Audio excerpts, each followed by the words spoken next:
Pembacaan riwayat hidup Profesor Dr. Didin Wahidin MPD oleh Wakil Rektor Bidang Akademik dan Kemahasiswaan.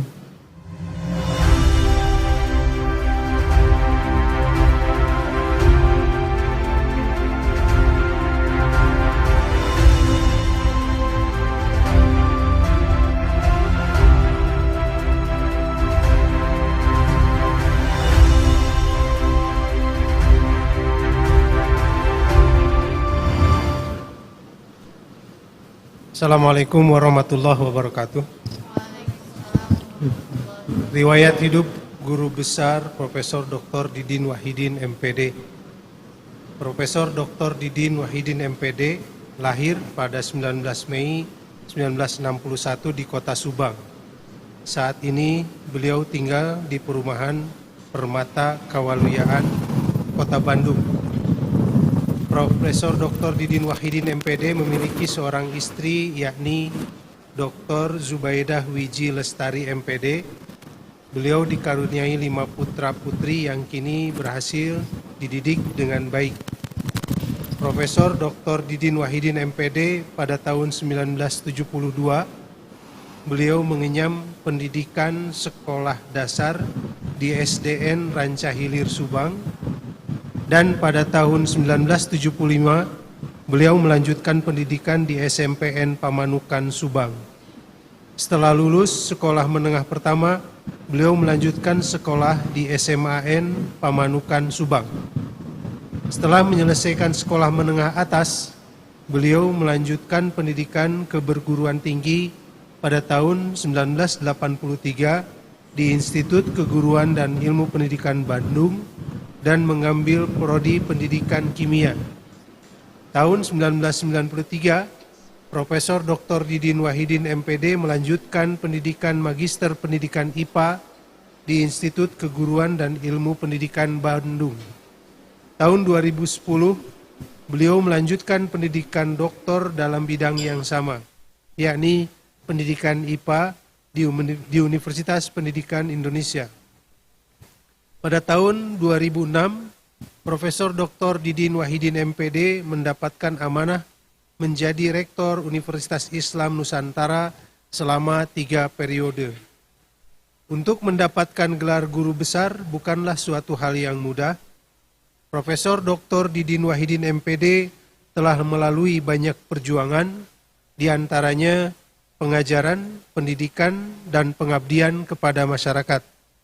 Melalui tahapan jabatan fungsional dari asisten ahli madya hingga guru besar, beliau menghabiskan waktu selama 36 tahun. Selain itu, beliau meraih pangkat penata muda 3A sampai pembina utama muda 4C, menghabiskan waktu selama 32 tahun. Profesor Dr. Didin Wahidin MPD memiliki banyak pengalaman berkegiatan berbasis internasional. Salah satunya ialah International Robotic Contest Trinity College, Hartford, Connecticut pada tahun 2018 sebagai Head of Indonesian Delegation of the Hartford, Connecticut, USA. Selain itu, beliau juga telah menulis karya tulis sebanyak 61 yang dipublikasi di berbagai situs penelitian. Selama menjadi pegawai negeri sipil atau PNS, beliau memiliki banyak pengalaman berorganisasi. Salah satunya adalah organisasi Asosiasi Dosen dan Ahli ADRI di tingkat nasional sebagai deklarator. Tidak tertinggal pula penghargaan yang telah beliau raih, salah satunya adalah penghargaan dari Presiden Republik Indonesia sebagai Satya Lencana Karya Satya 30 tahun.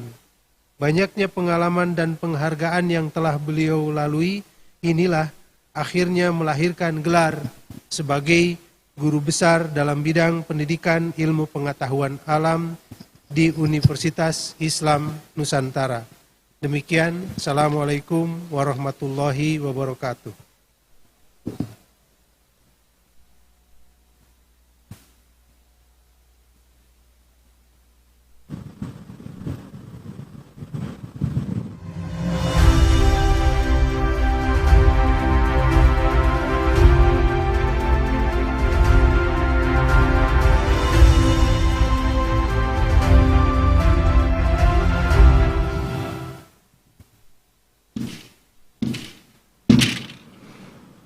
Orasi ilmiah Profesor Dr. Didin Wahidin MPD dengan judul Implementasi Pendekatan Pembelajaran IPA Berbasis Proyek, Project Based Learning dalam upaya meningkatkan literasi sains dan melalui kegiatan kemahasiswaan untuk Indonesia maju dan berdaya saing.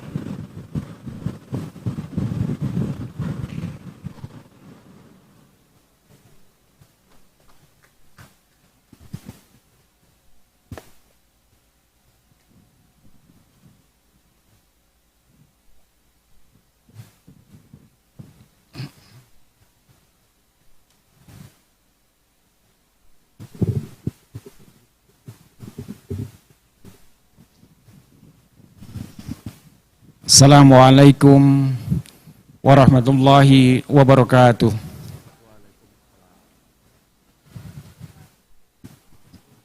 Bismillah, alhamdulillah.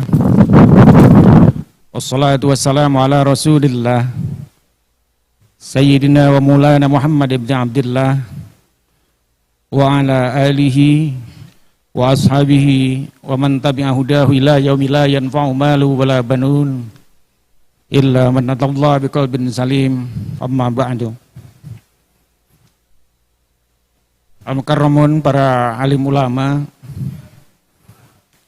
wabil khusus Ketua Badan Pengurus Yayasan Islam Nusantara, Al-Mukarram Kiai Haji Hasan Nuri Hidayatullah, kemudian juga ada guru saya, sahabat saya, sekaligus mentor saya, Al-Mukarram Kiai Haji Sofyan Yahya MA. Alhamdulillah bisa hadir bersama kita. Bapak Ketua Badan Pembina, Badan Pengurus, Badan Pengawas, beserta segenap jajaran Yayasan Pembina Universitas Islam Nusantara yang kami hormati, kami muliakan. Bapak Rektor, Profesor Dr. Kus Kuswarno, beserta para wakil rektor yang saya hormati, saya banggakan. Bapak Ketua Senat Akademik dan para anggota Senat Akademik Universitas Islam Nusantara, para dekan, direktur Sekolah Pasar Sarjana, para kaprodi, dan juga ketua lembaga di lingkungan Universitas Islam Nusantara yang saya hormati, saya banggakan. Bapak Ibu para pejabat sipil maupun militer, para undangan lain, pimpinan organisasi profesi, organisasi kemasyarakatan, dan undangan lainnya yang saya hormati, saya muliakan. Secara khusus, bersama kita hadir juga yang kami hormati, kami muliakan, orang yang membuat hari ini saya dikukuhkan menjadi guru besar. Karena pada mulanya saya terus terang saja sudah hampir putus asa untuk jadi guru besar. Itu adalah Profesor Intan Ahmad, mentor sekaligus atasan saya dulu di Direktorat Jenderal Pembelajaran Kemahasiswaan. Asalnya saya mengatakan mustahil saya menjadi guru besar karena di Universitas Islam Nusantara tidak ada program studi saya. Beliau mengatakan nggak usah mikir begitu, teruskan, lanjutkan perjuangannya hingga sampai guru besar. Dan pada hari ini saya dikukuhkan, Prof. Tidak lupa juga bersama kita ada promotor saya, Ibu Profesor Dr. Nuryani Rustaman MPD. Saya tidak tahu beliau di mana duduknya. Ini Profesor Nuryani.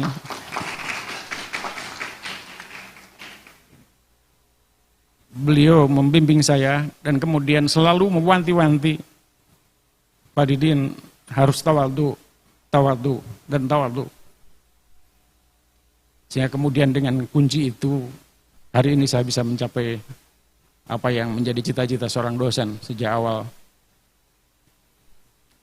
Bersama kita ada guru kita, Profesor Dr. Tubagus Abin Samsudin. Ini beliau yang selalu dari dulu mendorong saya untuk terus berjuang di Universitas Islam Nusantara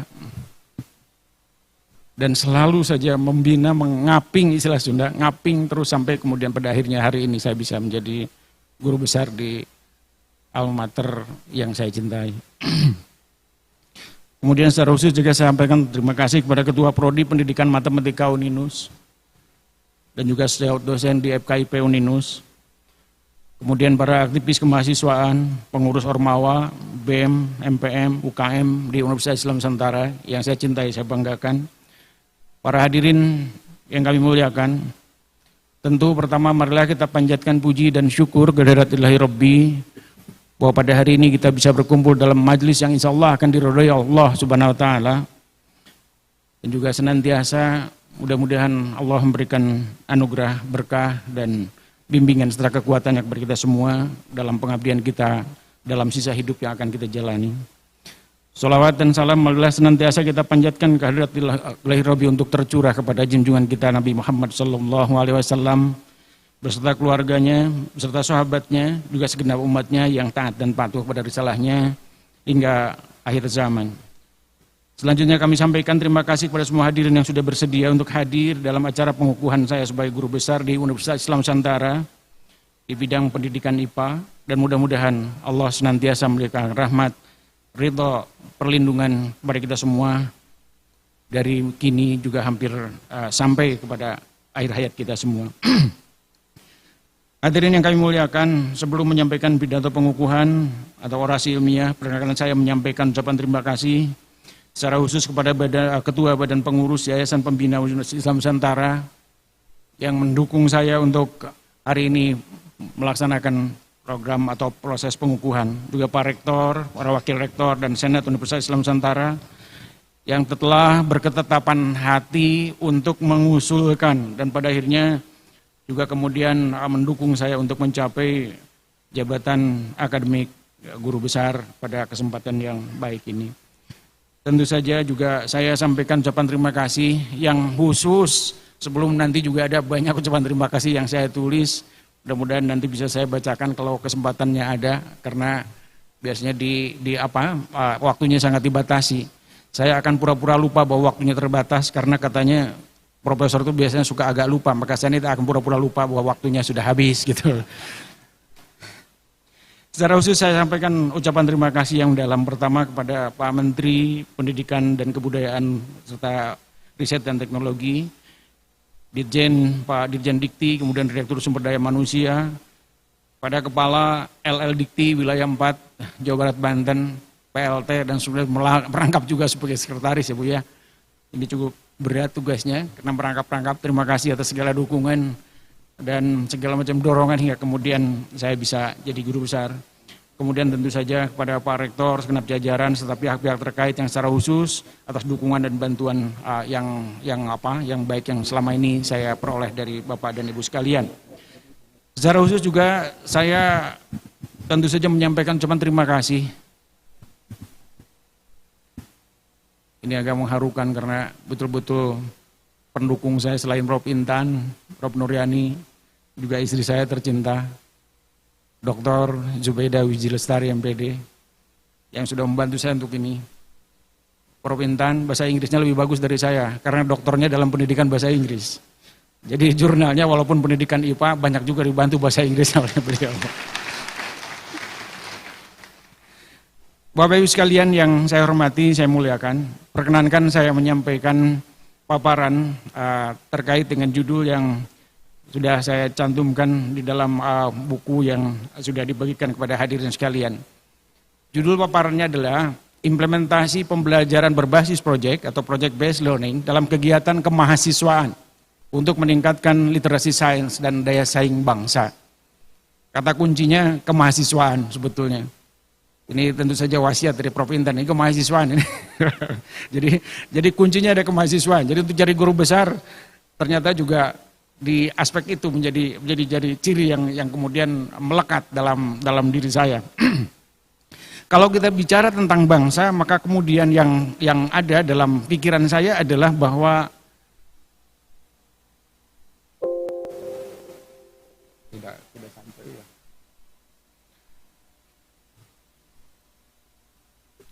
Kalau kita bicara tentang bangsa, maka yang dimaksud adalah bangsa Indonesia. Bangsa Indonesia yang terdiri dari banyak suku bangsa, terdiri banyak bahasa, terdiri dari banyak juga ragam agama, kemudian juga mendiami sekitar 17.500 pulau-pulau atau yang tersebar dari Sabang sampai Merauke. Ini Ini agak susah ternyata tidak sampai ininya ya. Mohon nanti di itu saja. Oke. Next. Jadi kalau kita bicara tentang Indonesia, maka kemudian Indonesia yang dimaksud adalah Indonesia yang penuh keragaman yang tadi saya sebutkan.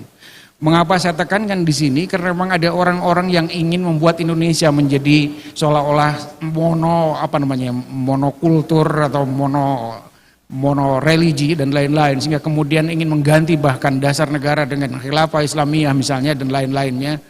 Padahal sejarah sudah mengajarkan kepada kita bahwa Indonesia tidak akan merdeka kalau seandainya kita tidak mengadopsi atau mengadaptasi atau mengakomodir berbagai kepentingan dari berbagai suku bangsa, berbagai belahan bumi dari mulai Sabang sampai Merauke. Ketika kita bicara tentang kemerdekaan, Indonesia merdeka karena kita punya cita-cita luhur bersama, yakni merdeka, bersatu, berdaulat dan adil dan makmur. Juga kalau kita bicara tentang Indonesia yang kita cintai, maka tujuan bersama yang kita usung untuk kemudian mempersatukan kita di bumi Nusantara adalah tujuan yang sudah tercantum dalam pembukaan Undang-Undang Dasar 1945, yakni melindungi segenap bangsa dan tumpah darah Indonesia, kemudian memajukan kesejahteraan umum, kemudian mencerdaskan kehidupan bangsa dan ikut melaksanakan ketertiban dunia. Sering saya hiasi dengan humor, ikut serta melaksanakan ketertiban dunia. Padahal antar RT saja kita masih suka tawuran, mahasiswa antar program studi saja masih suka tawuran. Ini hal-hal yang harus kita camkan bersama, bahwa kita mengusung bumi Indonesia, NKRI, untuk kemudian menyatukan kita dalam perjuangan menuju pada pencapaian cita-cita bersama yang kita usung bersama. Hadirin yang kami muliakan, Indonesia tentu saja punya tujuan yang demikian luhur, cita-cita yang demikian besar. Namun tentu akan memerlukan waktu yang sangat panjang untuk mencapainya. Karena itu maka kita menyepakati ada periode atau tahapan yang akan kita lakukan pencapaiannya di tahapan-tahapan berikut, yakni di tahun kita pakai tujuan antara lah ya, yaitu pada Indonesia pada saat usianya 100 tahun, yakni Indonesia pada tahun 2045. Yang di dalamnya juga mengusung visi Indonesia 2045 itu adalah berdaulat, maju, berdaulat, adil dan makmur. Dan modal menuju ke arah sana adalah membutuhkan atau dibutuhkan sumber daya insani yang unggul, kreatif, inovatif, produktif dan berdaya saing. Next. Hadirin yang kami muliakan, Indonesia tentu saja berdiri bukan di tempat yang istilahnya itu vakum.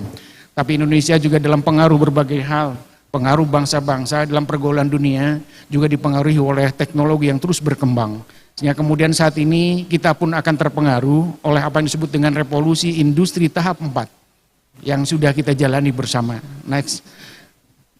Jadi kita sudah ada di era ini, ya. Jadi pengaruh teknologi itu demikian besar sehingga kemudian berbagai jenis atau berbagai bidang kehidupan kita terpengaruh oleh bidang ini. Next terus. Ini bingung saya. Sebetulnya kebingungan. Saya itu biasa ngajar mandiri, jadi kalau pakai next itu rasanya seperti itu ya. Tapi mohon maaf terus ya. Next terus. Tentu saja pengaruh teknologi ini mempengaruhi kehidupan kita pada berbagai bidang kehidupan, terutama pada bidang teknologi, bidang bisnis, kemudian bidang tentu kompetensi yang harus dikembangkan dalam dunia pendidikan, juga teknologi ini berpengaruh juga pada dunia pendidikan. Bagaimana yang kita sadari bersama, selama ini kita sudah mengajar tanpa harus bertemu dengan mahasiswa langsung di kelas, tapi melalui Zoom, melalui teknologi yang kemudian dalam beberapa saat yang lalu, hampir 2 tahun kita menjalani proses ini. Sampai-sampai ketika bicara tentang tatap muka yang akan kita jalankan beberapa bulan yang akan datang, insya Allah itu rasanya sudah enak mengajar di rumah. Tidak harus misalnya berangkat ke kampus, tapi kemudian bisa ngajar dan bisa bertemu dengan para mahasiswa. Next. Hadirin yang kami muliakan, selain itu juga tentu saja kita sebagai bangsa, karena memang ada dalam pergaulan antar bangsa, dan juga kita juga sadar bahwa kita bagian dari masyarakat dunia.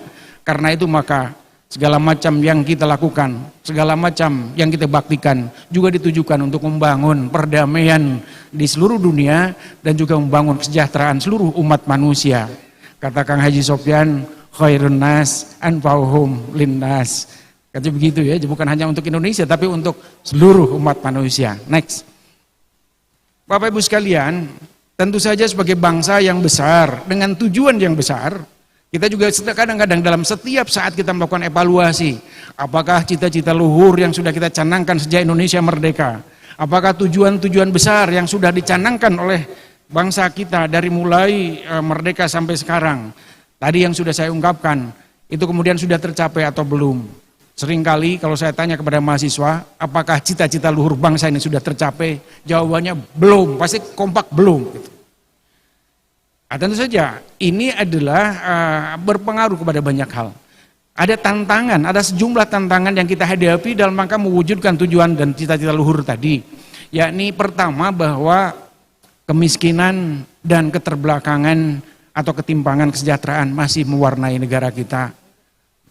Tingkat kemiskinan masih lumayan tinggi, kemudian ketimpangan, baik ketimpangan antar pribadi yang kaya dan miskin maupun antar wilayah masih besar. Kemudian yang berikutnya juga keterbelakangan dan kebodohan.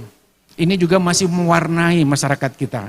Kita sadar betul bahwa komposisi bangsa ini ketika ditelaah maka komposisinya kalau dilihat dari tingkat pendidikan para warga bangsanya, itu sekitar 62% masih berpendidikan dasar pendidikan dasar, SD, SMP. Bayangkan kalau ini kita sudah bergaul di tingkat dunia, orang lain sudah sarjana rata-rata, kita masih SD, maka sering kita mengungkapkan bahwa ketika bersaing, kita bagaikan berperang tanpa memberikan senjata kepada anak-anak kita. Pasti kalahnya gitu. Pasti kalahnya. Kemudian tantangan lain adalah intoleransi masih merebak di dunia kita.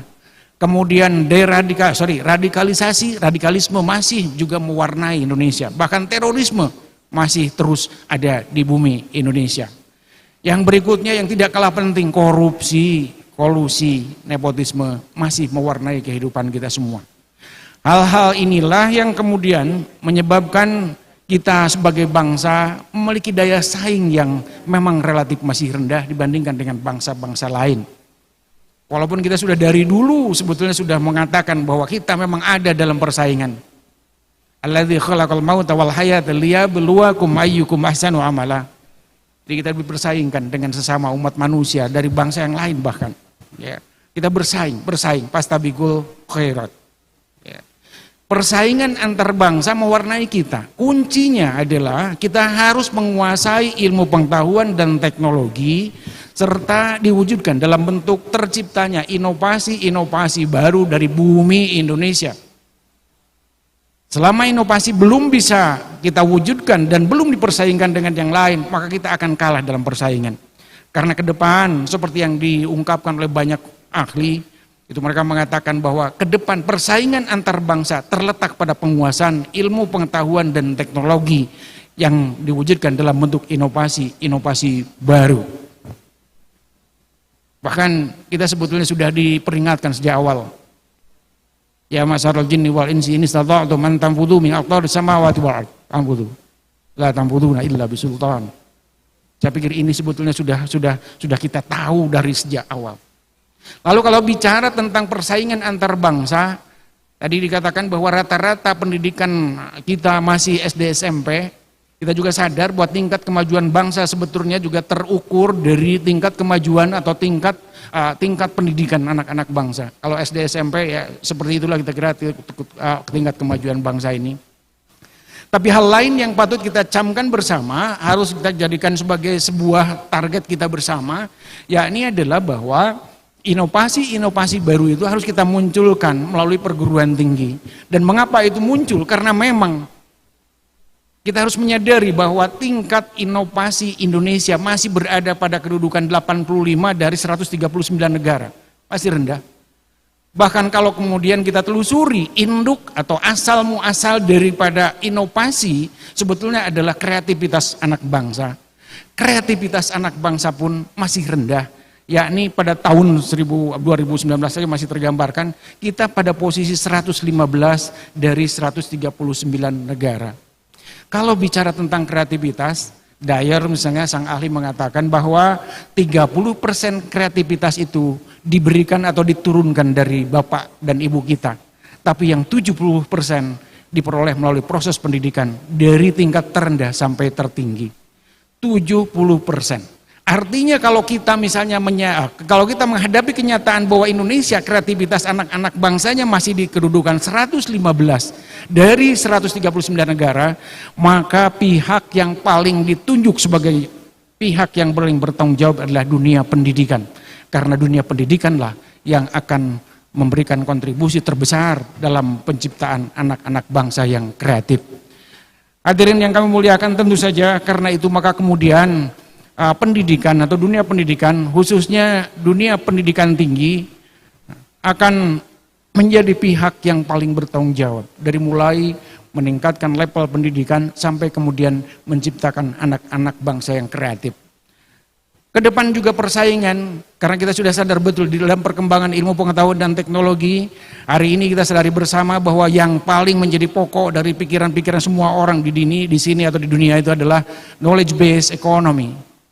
Jadi ekonomi. Walaupun misalnya kita masih punya pedoman yang bisa menghibur kita, inna akramakum indallahi atqakum, tapi kemudian juga kita harus sadari bahwa perguruan tinggi harus bermetamorfosis dari yang awalnya mungkin hanya sekedar agent of education, kita ubah menjadi agent of research, kemudian kita ubah menjadi agent of culture and knowledge and technological transfer, dan ujungnya universitas atau perguruan tinggi harus berperan sebagai agent of economic development. Artinya bahwa perguruan tinggi harus menciptakan alumni-alumni yang berdaya secara ekonomi, di samping tentu saja melengkapinya dengan akhlak mulia atau akhlak-akhlak yang baik yang sejak awal sudah kita canangkan untuk diwariskan melalui pendidikan tinggi. Tentu kalau di Indonesia tidak ingin dari agent of education berubah menjadi agent of research, tidak berubah.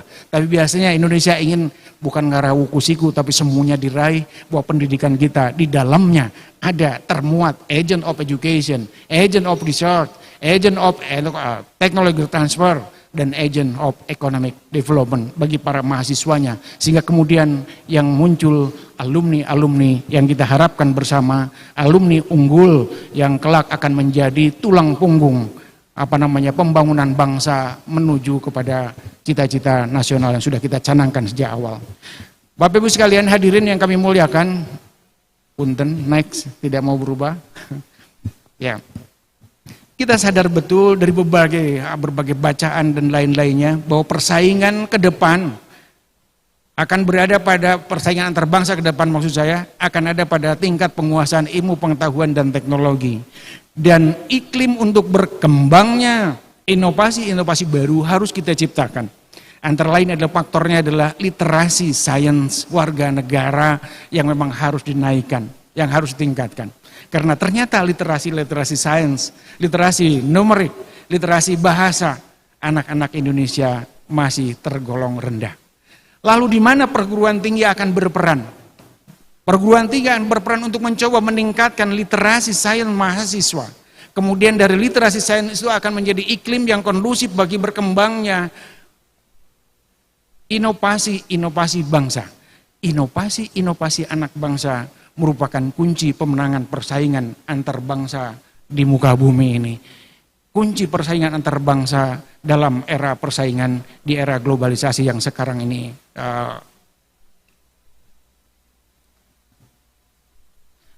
Hadirin yang kami muliakan, saya ingin gambar ini memperlihatkan sesuatu yang sebetulnya kadang-kadang menjadi bahan diskusi. Karena kita sudah dibekali bahwa biasanya makin baik dari hari ke hari dengan istilah continuous improvement. Kita sadari betul itu bagus lah. Kita menggunakan itu dengan kata-kata yang biasanya lebih tersusun. Hari ini lebih baik dari kemarin, hari esok lebih baik daripada hari ini. Jadi terus berkembang. Tapi continuous improvement tidak akan komplit, tidak akan lengkap seandainya tidak dilengkapi dengan apa yang kita sebut sebagai inovasi baru. Gambar ini memperlihatkan bahwa lilin tidak akan kemudian berubah menjadi nyala listrik, tidak menjadi bohlam misalnya, ketika tidak ada inovasi baru yang dilaksanakan oleh para perintis, para pionir yang sudah melakukan baktinya kepada kemanusiaan. Bapak dan Ibu sekalian, sekali lagi iklim kondusif untuk berkembangnya berkembangnya inovasi-inovasi baru harus kita ciptakan. Dan itu antara lain melalui peningkatan literasi sains bangsa kita. Yang dimaksud dengan literasi sains itu adalah menguasai ilmu pengetahuan yang kemudian dilengkapi dengan kemampuan untuk menerapkannya di dalam kehidupan sehari-hari dan kemudian digunakan untuk memecahkan permasalahan-permasalahan dalam kehidupan kita sehari-hari. Yang teridentifikasi di Indonesia, sebagai contoh misalnya, kita belajar tentang IPA dari mulai TK bahkan sampai ke perguruan tinggi, tapi ketika berhadapan dengan fenomena nyata dalam kehidupan nyata, maka ilmu itu seperti yang belum dipelajari. Gitu. Ketika ada gempa, tidak sadar bahwa gempa itu gejalanya awalnya apa. Bahkan kemudian ada kadang-kadang perilaku-perilaku yang membuat kita semakin sadar bahwa pembelajaran atau pendidikan IPA belum sampai kepada tujuannya yang hakiki. Berikutnya Bapak Ibu sekalian yang saya hormati, saya banggakan. Lalu apa yang harus kita, mohon maaf, ini tolong dipundurkan. Ya, yang ini, yang satu lagi, ya.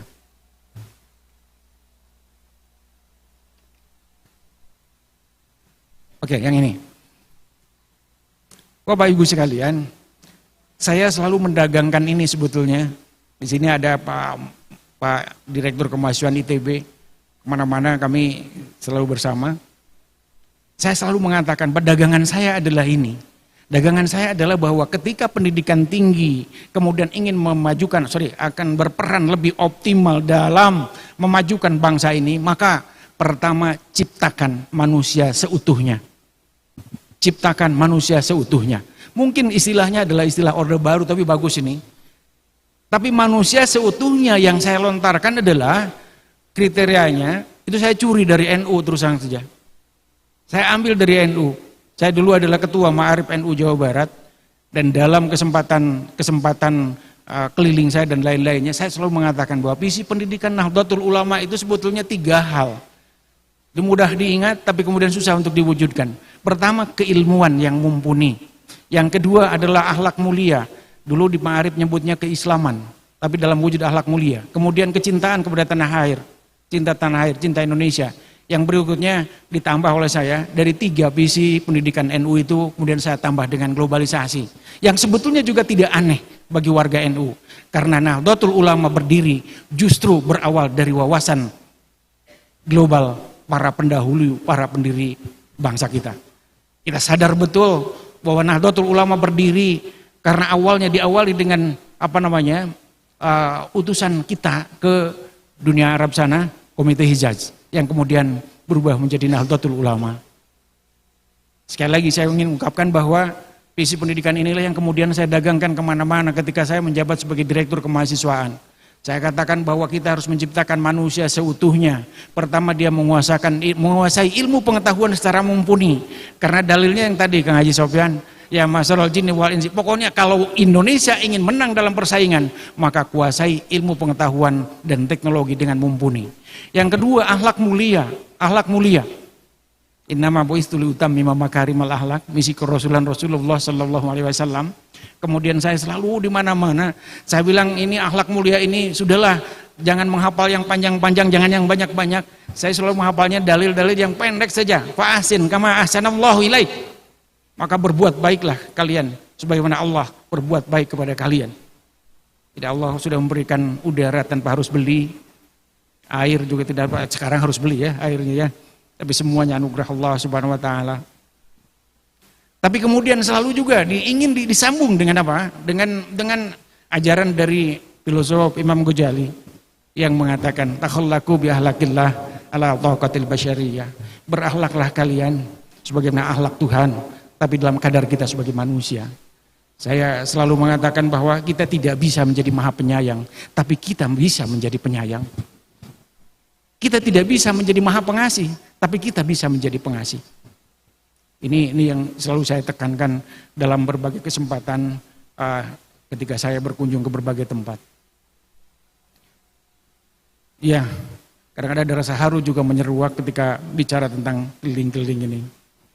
Karena terus terang saja, di sini ada Profesor Intan, kita berhadapan dengan mahasiswa yang diolah orang, diasuh orang, ya, menjadi radikal dan lain-lain. Kita dagangkan sesuatu yang kemudian membuahkan berbagai keputusan dan lain-lainnya di kementerian waktu itu. Tapi intinya adalah bahwa berbuat baiklah. Kita sebagaimana Allah berbuat baik kepada kita semua. Dan ini adalah saya selalu mendagangkan sebagai konsepnya adalah manusia seutuhnya. Konsepnya manusia seutuhnya. Ya. Irhamu man fil ardi yarhamkum man fis sama. Jadi ini saya dagangkan kepada yang lain. Karena mahasiswa sudah mulai juga disusupi itu. Mahasiswa sudah mulai juga ada yang melempar-lempar, ada yang teriak-teriak, kemudian juga tidak toleran lagi dengan sesama warga bangsa. Kita dagangkan itu. Irhamu man fil ardi yarhamkum man fis sama. Kasihi, sayangi, cintai segenap makhluk di muka bumi. Maka Allah akan merahmati kita, akan menyayangi kita. Insya Allah itu konsep itu saya bawa kemana-mana. Tentu saja belum cukup. Manusia seutuhnya yang saya sampaikan tadi, saya urai juga ditambah dengan, supaya tambah ini saja. Sebetulnya kalau kita menguasai ilmu pengetahuan dan teknologi, maka sebetulnya keterampilan abad 21 merupakan bagian yang tidak terpisahkan dari itu.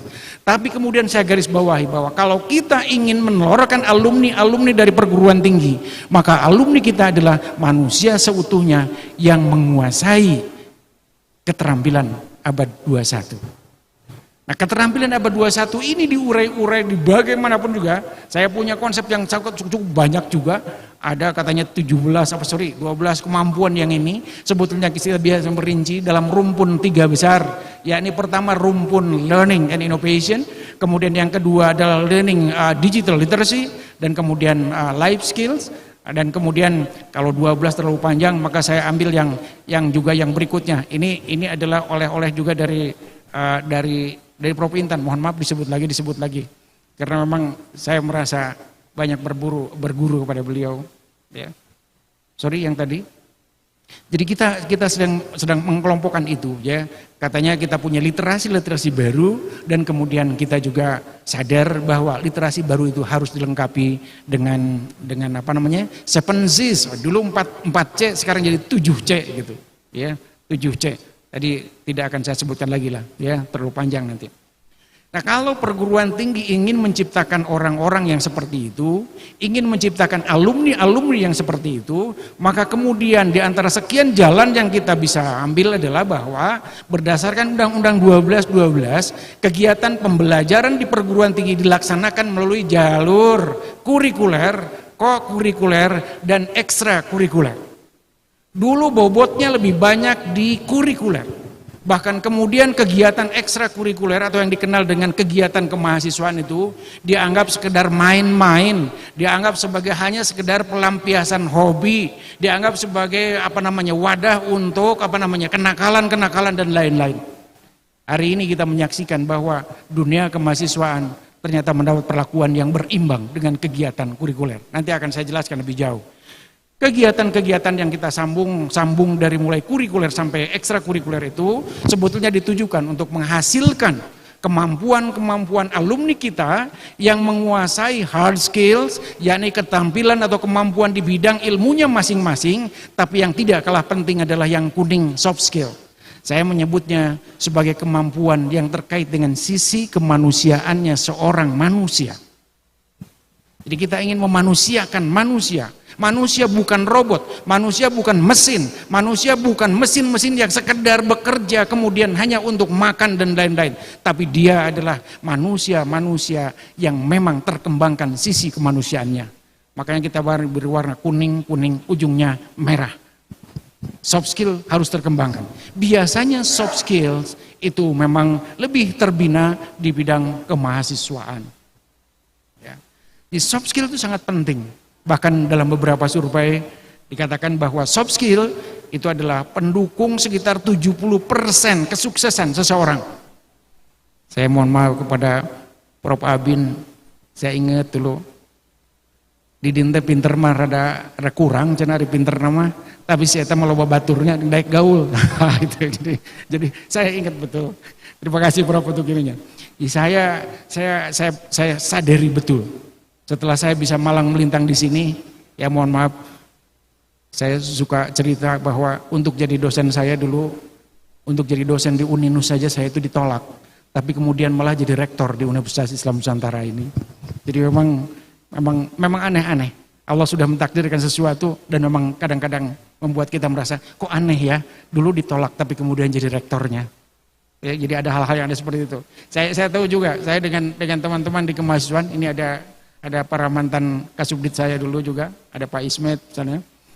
Itu selalu cerita-cerita seperti itu. Jadi kadang-kadang ya dari sisi akademik saya mungkin kurang bagus ya. Saya sadar betul hal itu. Bapak Ibu sekalian yang saya hormati, saya banggakan, dunia kerja sekarang tidak hanya mengukur IPK sebagai kriteria untuk merekrut pegawainya. Bahkan sekarang ini 75% kriteria menerumuskan atau apa yang akan diterima sebagai pegawai itu adalah soft skill. Soft skill apa yang dibutuhkan itu? Soft skillnya ada banyak, mohon maaf ini bolak-balik jadinya ya. Saya sebutnya seperti ini karena kurang kenal ininya. Pertama people skill. Sesuatu yang bersifat manusiawinya seorang manusia. Sopan santun, menghargai orang, yang begitu itu yang diterima itu. Kalau orang sudah ugal-ugalan merasa hebat sendiri tidak akan diterima menjadi bekerja itu. Kemudian yang berikutnya problem solver. Bahkan sekarang ini karena permasalahan makin kompleks di era globalisasi, maka kemudian muncul istilah kompleks problem solver. Kemudian yang berikutnya adalah kemampuan yang disebut dengan communication skill. Orang itu berkomunikasi kadang-kadang teguh, kadang-kadang seperti apa. Kemampuan untuk berkomunikasi secara baik itu lisan maupun tulisan juga sangat dituntut di dunia kerja. Kemudian yang berikutnya leadership, kepemimpinan. Ya. Kemudian yang berikutnya bekerja dalam teamwork. Jadi sekarang ini orang tidak lagi akan menjadi hitung-hitungan sehebat apapun kalau seandainya dia tidak bisa bekerja sama dengan yang lain. Kemudian work ethic, memiliki etos kerja yang bagus. Kemudian juga fleksibel, bukan orang kaku yang kemudian merasa benar sendiri, kemudian merasa hebat sendiri, yang kemudian kerja sendiri dan kemudian mati sendiri gitu. Jadi saya suka agak kasar seperti itu karena memang saya adalah orang yang ada di aktivitas keorganisasian yang sementara bersama-sama dengan yang komponen yang lainnya. Bapak Ibu sekalian yang saya hormati, yang kemudian yang terjadi juga adalah seperti apa pembelajaran di pendidikan tinggi harus dilaksanakan.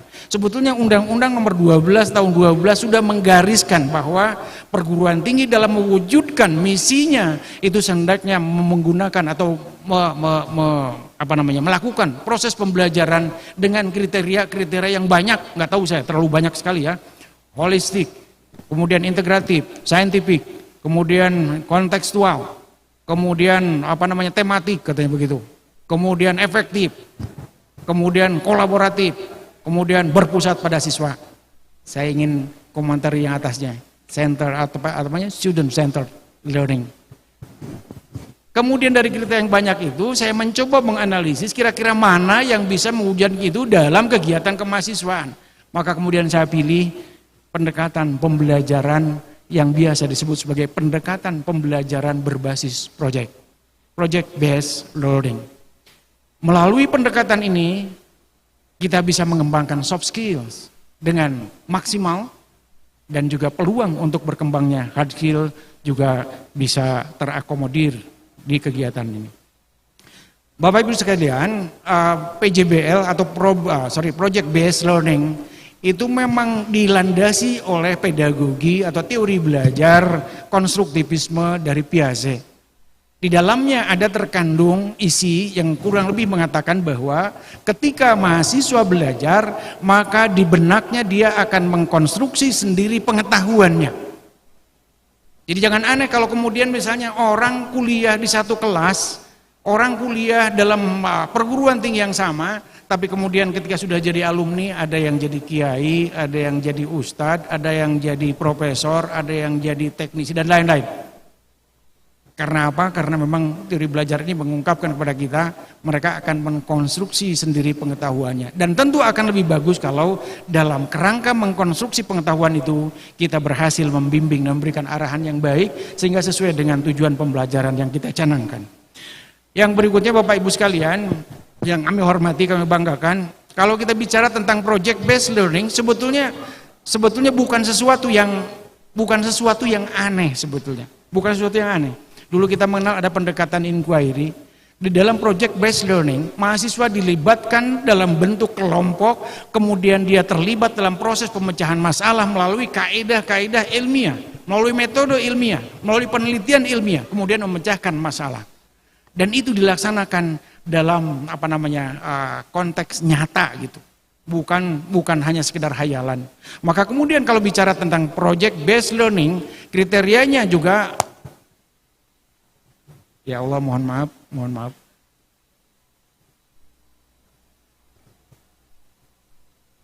Terus satu lagi,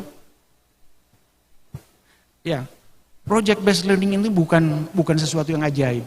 Artinya dia memiliki kelemahan juga memiliki kelebihan. Tetapi kalau kita hitung-hitung ya masih lebih bagus lah daripada pembelajaran tradisional yang menggunakan ceramah. Bung Nadiem, menteri kita selalu mengatakan, saya mendengar betul, pokoknya di sekolah-sekolah maupun di perguruan tinggi, project based learning harus dikembangkan. Intinya seperti itu. Next. Punten dibantu. Saya ingin mengumpulkan bahwa dulu saya katakan ya, dulu kegiatan kemahasiswaan itu bagaikan kegiatan hanya sekedar main-main, wadah untuk melampiaskan kenakalan dan lain-lain. Tapi ternyata kemudian disadari betul bahwa kegiatan kemahasiswaan memiliki potensi untuk menanamkan soft skills dan bahkan juga hard skill pada beberapa bagian tentu saja.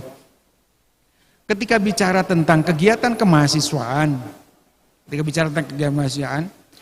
maka kadang-kadang seperti itu anggapannya. Sekarang ini disadari betul bahwa kegiatan kemahasiswaan adalah merupakan pembelajaran.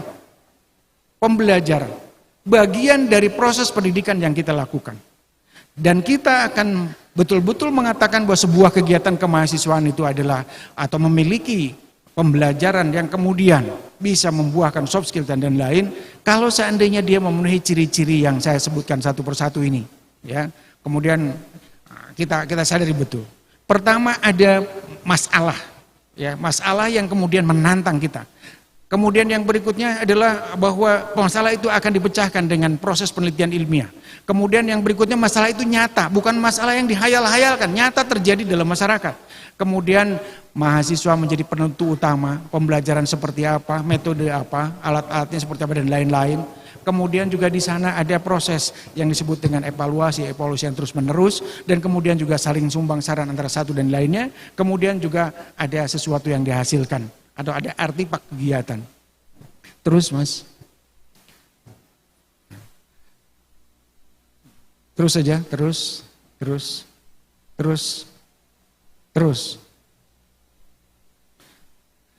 Nah, saya mencoba untuk memunculkan beberapa contoh kegiatan kemahasiswaan yang juga sama, selama ini selalu dikatakan sebagai main-main seperti itu. Padahal di dalamnya ada bobot penanaman berbagai hal yang kemudian bernilai positif untuk menciptakan manusia seutuhnya yang berakhlak mulia, kemudian juga menguasai keterampilan abad 21. Misalnya ada program kreativitas mahasiswa. Ini sama, terus ada juga PMHP 2D, P2MD, kemudian juga ada kontes robot, kemudian ada olahraga dan kesenian juga. Jadi kadang-kadang kita menganggap olahraga dan kesenian itu tidak ada gunanya dalam dunia kemahasiswaan. Maksudnya di dalam pembelajaran di perguruan tinggi. Sampai-sampai banyak perguruan tinggi yang menghilangkan mata pelajaran atau kegiatan olahraga atau kesenian. Pada di dalamnya ada hal-hal yang kemudian kita bisa muatkan ya untuk menjadi sesuatu yang kemudian bermanfaat bagi mahasiswa kita. Terus Mas. Nah, hari ini kita menyaksikan ada kebijakan dari Pak Menteri kita, kebijakan yang dikenal sebagai kebijakan MBKM, Merdeka Belajar Kampus Merdeka. Kegiatan kemahasiswaannya juga banyak. Kita teruskan aja supaya cepat, terlalu lama ya. Oke. Kegiatan yang kita sebut sebagai Merdeka Belajar Kampus Merdeka itu sebetulnya masih mengagetkan. Dan hari ini masih jadi bahan perdebatan.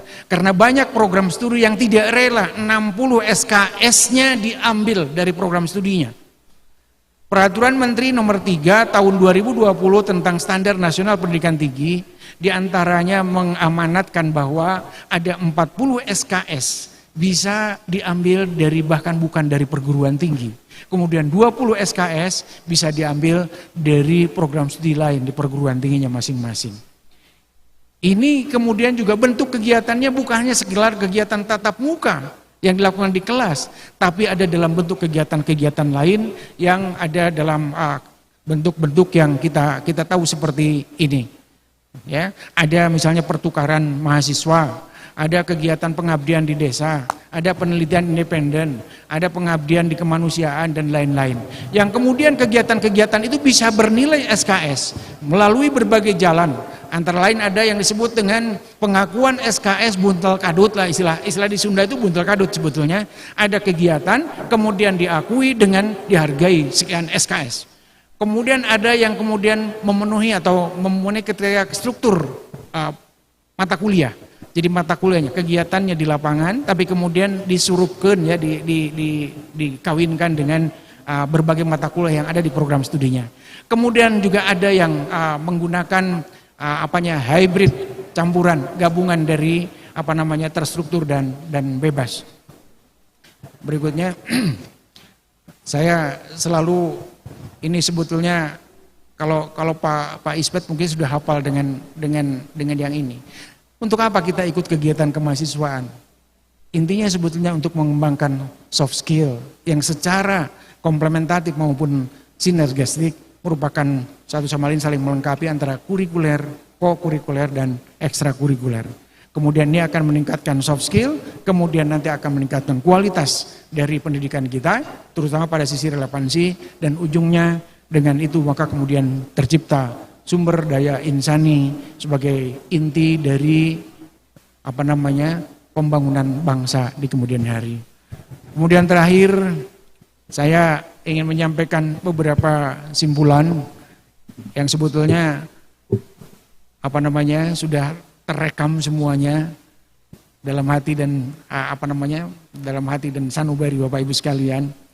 Pertama, bahwa dalam upaya untuk mencapai cita-cita dan tujuan luhur hidup berbangsa dan bernegara, Indonesia memiliki sumber daya insani dalam jumlah yang besar, bahkan 30% diantaranya adalah pada usia produktif, dan ini akan menjadi tenaga yang hebat untuk pembangunan Indonesia, manakala kita bisa mengembangkannya menjadi tenaga yang unggul, kemudian kreatif, inovatif, produktif, dan juga berakhlak mulia.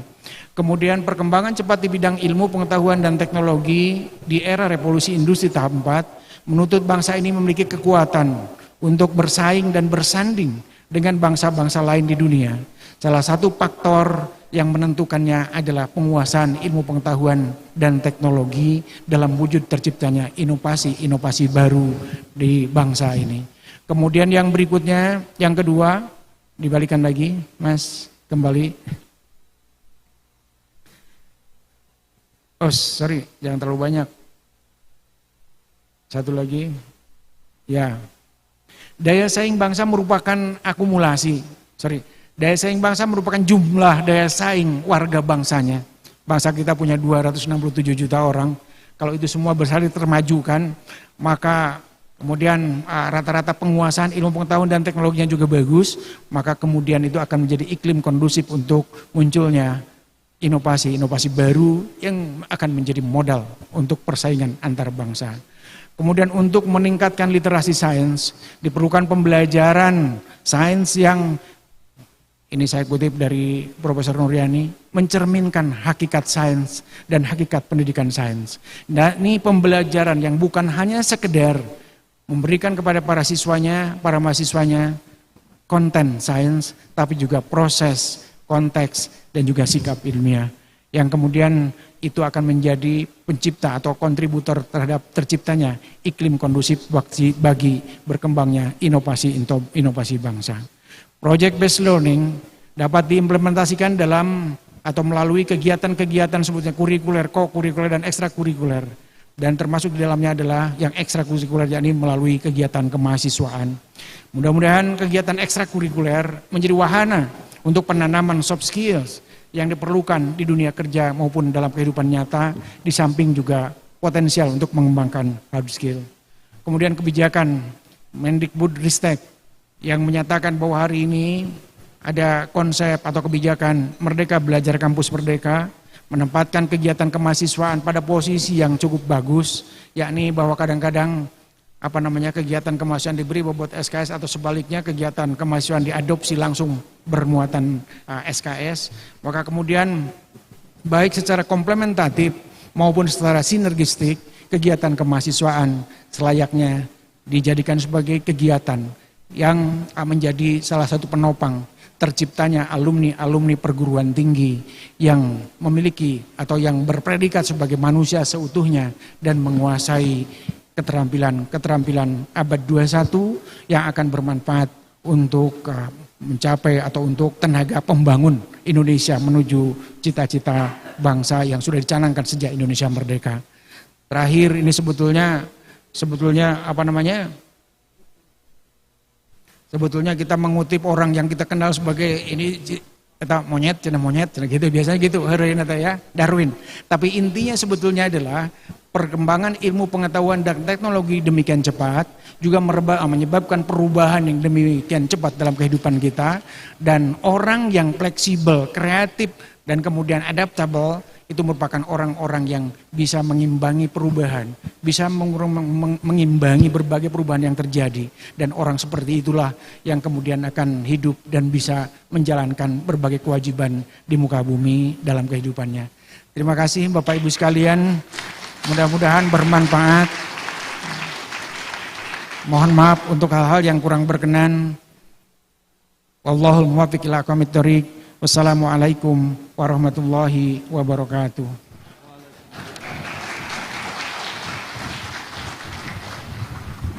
Selanjutnya pengukuhan sebagai Guru Besar Universitas Islam Nusantara. Hadirin dimohon berdiri. Profesor Dr. Didin Wahidin MPD dipersilakan untuk menempatkan diri. Ketua Senat Universitas dan Rektor dipersilakan untuk menempatkan diri.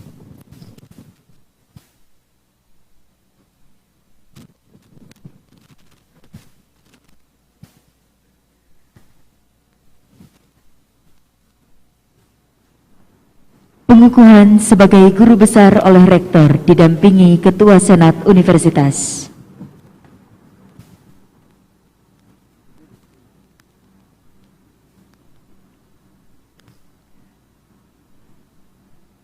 Bismillahirrahmanirrahim.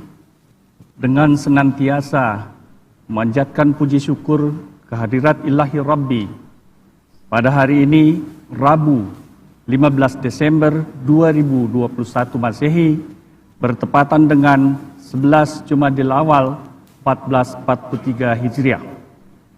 Secara resmi saya kukuhkan Profesor Dr. Didin Wahidin MPD sebagai Guru Besar dalam bidang ilmu pendidikan, ilmu pengetahuan alam pada program studi matematika, Fakultas Keguruan dan Ilmu Pendidikan Universitas Islam Nusantara. Saya berharap agar saudara dapat menyumbangkan tenaga dan pikiran sesuai dengan disiplin ilmu yang saudara miliki pada Universitas Islam Nusantara, bangsa dan negara Indonesia. Semoga Allah Subhanahu wa Ta'ala senantiasa melimpahkan rahmat, taufik dan hidayahnya kepada kita semua. Amin ya Rabbal Alamin. Dilanjutkan dengan pengalungan samir dan penyerahan piagam Guru Besar oleh Rektor.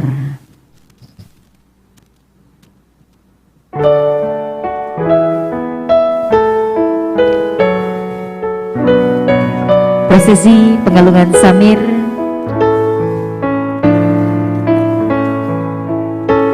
dan penyerahan piagam Guru Besar oleh Rektor.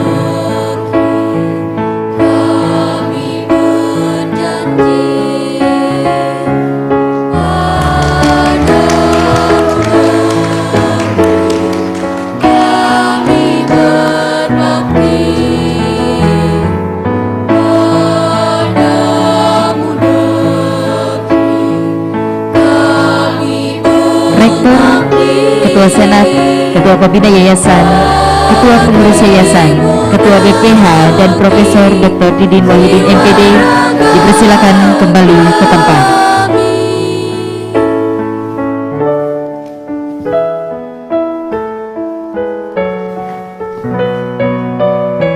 Sekali lagi boleh berikan tepuk tangan yang meriah untuk Profesor